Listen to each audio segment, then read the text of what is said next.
Hello Year 1, it's Miss Hutt here and I'm here today just to model through what your English is going to look like. Now over the last few days you have been listening to Mrs Garbutt's version of the Great Kapok tree, and what you needed to do is you have obviously created your story map to go with it. Now today you are going to be writing sentences on the reasons why the animals used to persuade Senhor not to cut down the trees. So you need to make sure that you use the word because. Now over here, one example Mrs Garbutt has given, it says, please don't cut down our tree because it is our home and my family have lived in this tree for years and years.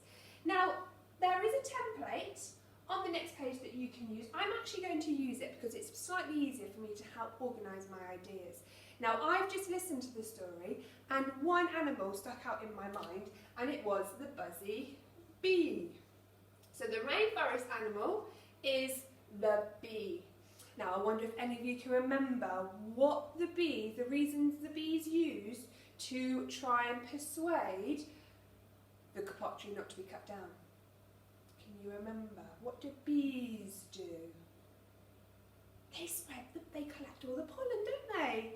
So my answer could be, please don't cut down our kapok tree because we need to collect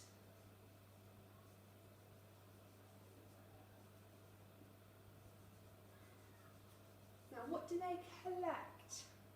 They collect pollen.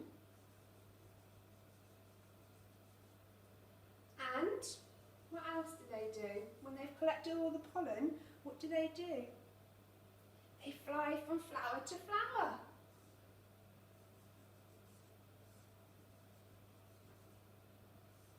Ooh, I might run out of room. And when they go from flower to flower, they're actually spreading the pollen from one plant to the next to the next. So it's to help. I think now Mrs Garbutt said fruit, but you can write plants if you want, to help fruit grow. So I'm going to read it through now to make sure that it makes sense. So please don't cut down a kapok tree because we need to collect pollen and fly from flower to flower to help fruit grow. And make sure you've got that full stop at the end. So that is one example of what you could use today. Now I know there are many other animals that Mrs Garbutt had mentioned. I think she's mentioned a monkey and she's mentioned a toucan. So do listen back to the story, pick your favourite 3 animals and see if you can write your own example on what they said to try and persuade Senhor to not cut down the kapok tree. Have fun with it, and I hope if you've got any work that you want to send through, definitely do, because I would love to see any. Now have a lovely day. Bye bye.